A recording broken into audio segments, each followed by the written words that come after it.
Hi friends, Congress ప్రభుత్వం బీసీలకు 42% reservation గురించి అసెంబ్లీలో తీర్మానం ప్రవేశపెట్టి అన్ని పార్టీల అంగీకారంతో ఏకగ్రీవం చేసి అందులో బీజేపీ కూడా సంతకం పెట్టి బీజేపీ కూడా అన్నీ చేసిన తర్వాతే పార్లమెంటుకు పంపించడం జరిగింది.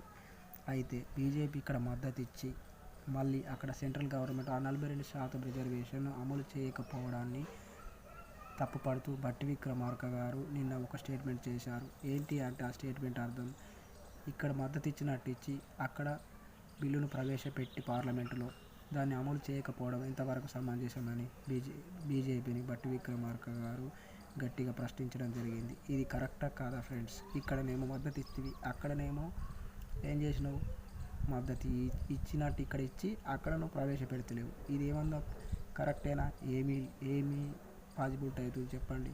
ఇక్కడ ఒక మాట అక్కడ ఒక మాట, అది ఎంతవరకు న్యాయం చెప్పండి. బట్టి విక్రమార్క గారు అన్నది కరెక్టా కాదా లేదా అనేది మీరు కామెంట్లో పెట్టండి. Okay, thank you very much.